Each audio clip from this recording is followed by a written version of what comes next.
Здравейте, деца! Аз съм баба Коледа, а до Коледа остават 17 дни. Днес ще ви прочета за Мечо и цветята.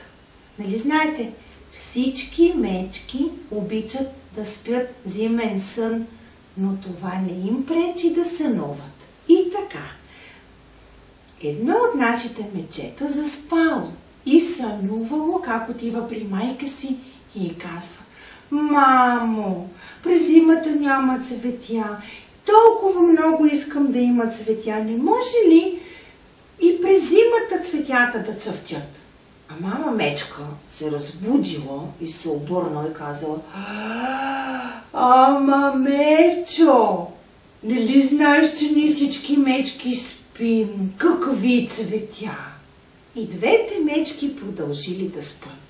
Спали. По едно време малкото мече пак се събудило. Бутнало мама Меца и казала: „Ама, мамо, защо не може да има цветя и през зимата?“ А мама Меца пак се разбудила и казала: „Мечо, спи, скоро ще дойде пролетта и всичките ти цветя ще пораснат.“ Спало мечето, спало, ама в съня си само цветя сънувало. И както спало в хралупата, изведнъж отворило очи и какво да види? На входа на хралупата се появили цветя, само че студени, скрежни. Толкова било студено навън и толкова било топло вътре, че на прозореца на хралупата били нарисувани цветя.